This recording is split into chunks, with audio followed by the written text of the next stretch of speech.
All right, welcome to another chat with the composer. My name is Juan Carlos Acosta. I am the artistic director of SACRA Profana, and I am privileged to be joined here by my good friend and colleague, Shawn Kirchner. Shawn is no stranger to our audiences. We've done a number of his pieces over the years, and certainly he is well known in choral communities throughout the country and throughout the world. So welcome, Shawn. Thank you so much. I'm really glad to talk to you. Yeah, we're just thrilled to talk to you. So the first piece I'd like to talk to you tonight is about Man of Truth. Mhm. How did this piece come about? This piece came about because I was commissioned to write a piece for the California All-State uh, TTBB choir a couple years ago. And so I was just thinking, what is a great piece for young men to be singing? Right around that time, we were starting to, well, we had entered into the realm of, you know, alternative facts and what's the actual truth of what's going on and various issues and things. But the particular thing that struck me was I heard an NPR story about a Russian man, I think from St. Petersburg, I'm not quite sure, but he had resigned his job working for a disinformation thing. Like he was hired by, I guess, the government to do disinformation for his own people.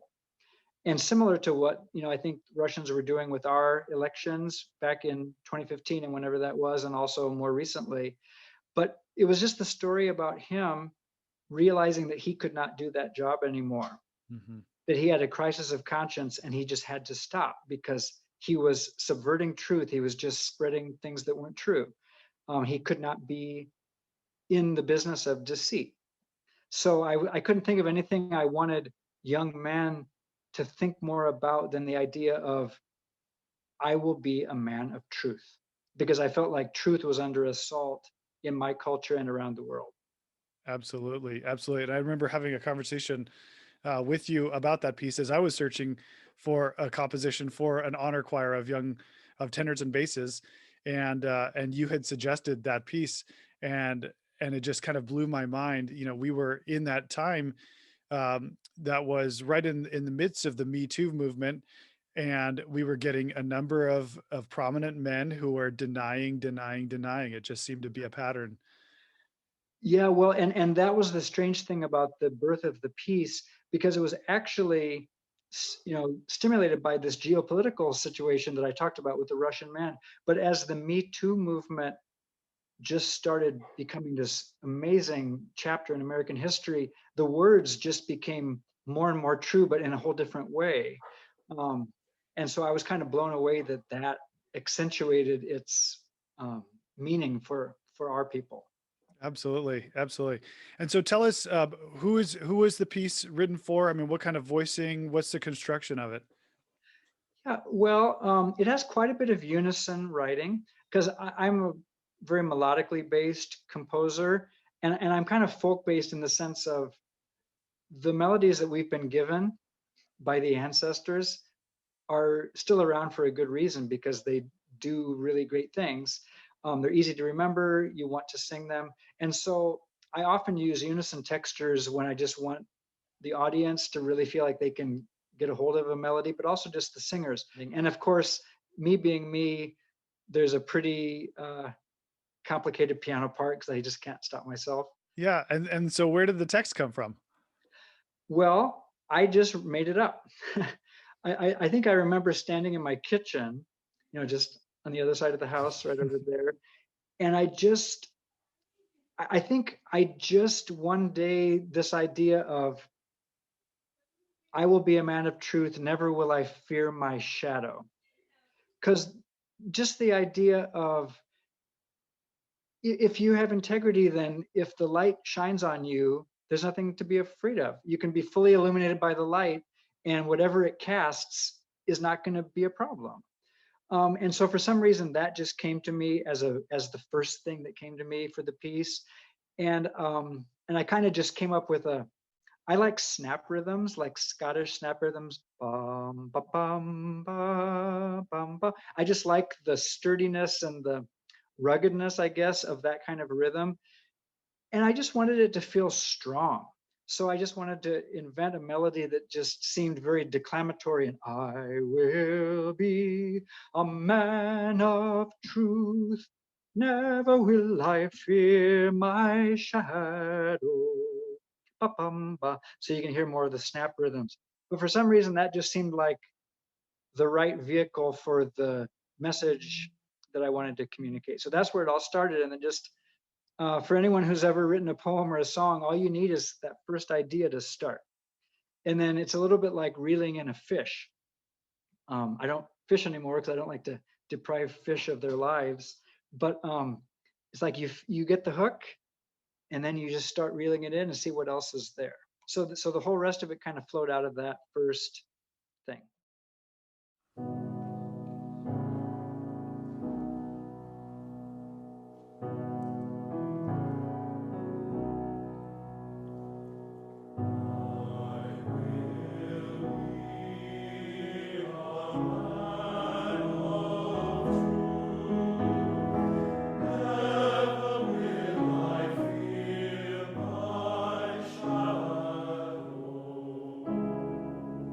Yeah, that's fantastic. I've had a chance to program it now a couple of times, and it's just a really rewarding piece. Originally with the high school ensemble, and then most recently in our concert of social change music, we did it with both the high schoolers and the professional singers of SACRA Profana. So that was a really neat experience too, because you have these young men, and then you have these men just basically a generation, half a generation practically ahead of them, but with a little bit more life experience. And then, of course, the richness of the voices combined with, the youthfulness is just a really impactful experience.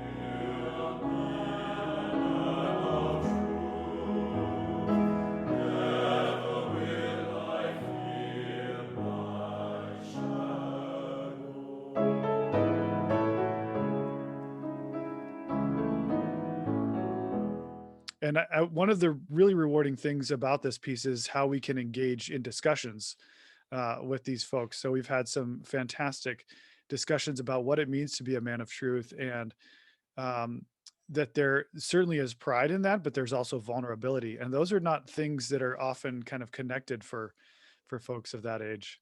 Yeah. Oh, I'm glad you told me about that. That makes me feel good because above all, that's what I wanted the piece to be about. Just engaging people, um, engaging a young person at a formative time, just to say, here's what's important in our culture. It is truth is important right now, well, in every time.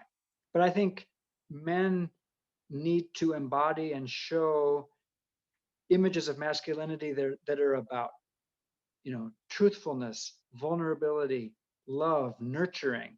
Mhm. And it's extremely important to me to be saying that out loud, and to have men saying that this is what we are about, for younger men to hear that and to participate in that themselves. Absolutely. And music is just such a powerful communicator of things. I think um, the when we sing the text, we internalize it in a much different way than if we were just to read it or even just to hear it. We, Yeah. uh, we internalize it, but then the discussions that are able to take place as a result of this, and to engage in that. And I'm particularly grateful for this performance we had here, because these young men were able to then sing alongside and feel, the empowered by that. So it was a really rewarding experience.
Ruby Bridges was one of the original students to integrate schools during the civil rights movement.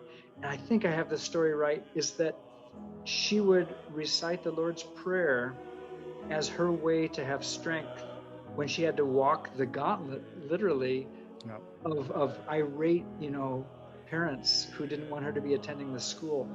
But the idea that she had something that had been laid in her by the church that she could use as a resource. Well, this is what culture building is about. We're musicians, but culture building happens in so many different ways. But once something is inside you, it becomes a permanent resource.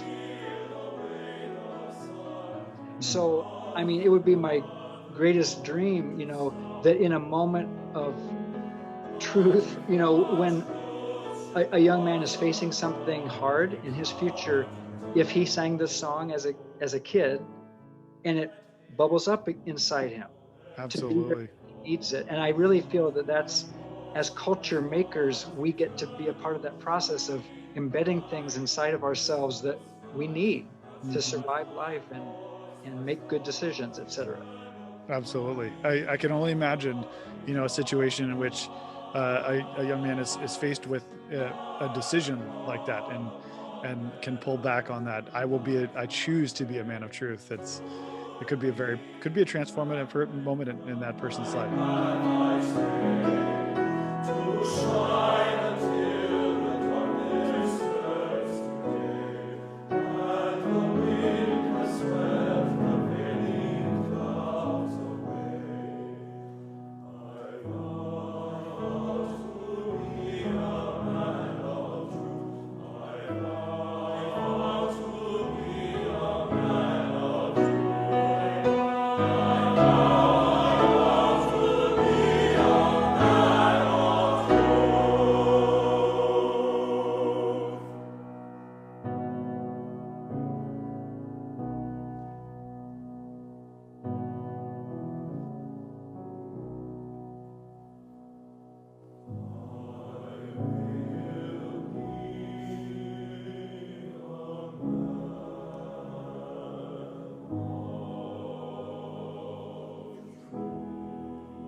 Anything else you would like to add about the piece? I had this amazing experience when Tonality, the choir up here in LA that's doing so much great work along with you guys for social justice. I had a friend in the audience who responded in a way that I had never thought about. This is a woman responding to the piece, and unfortunately, many women in our culture have stories when they were not treated as they should have been Mhm. by men or by an older man in their life. And I think this concert was close to the more of the peak of the Me Too movement. And she articulated what it meant to her to hear a choir full of men telling the audience and telling her that they meant to be men of truth, and that if they need to own what they did and that they mean to make amends. And I had never thought, I hadn't thought about that. I just thought the reason the piece is important to me is because I need to say this. I need to make the vow that I will be a truthful person. But it didn't occur to me that it could be healing for a woman to hear a group of men singing this to her is what she needed to hear Mhm. from a group of men to help her move through and move on and have healing from a negative situation. So that meant huge amounts to me to receive that comment from her. Absolutely. That's beautiful. Yeah. We're certainly fans of Tonality and the great work that they're doing. And I know you've been with that organization and worked with them closely. So yeah, thank you for that work. Another reception moment that meant a lot to me was during the premiere itself. Um, where was that? Up in San Jose. Tesfa Wondamagniu was the conductor, just a wonderful, and my first time to work with him. I adore that guy. Um, the thing that was moving was the parents that were in the audience as the men were singing this song. And especially it made me think about the moms. Mhm. It's like to be raising a young man and to hear him declaring in front of everyone, I will be a man of truth. There were mothers that were, I think, wiping their eyes, and it meant a ton to me for the idea of what it means for us to make our parents proud. That's just such an important thing. And yeah, that just really has stuck with me as a moment that means a lot to me with this piece also. Absolutely. Absolutely. Great. Well, Shawn, thank you so much for your time. We really appreciate you talking about Man of Truth with us. You are welcome. I'm so glad you've programmed it multiple times. It means a lot to me. So Yeah, our pleasure. Thank you.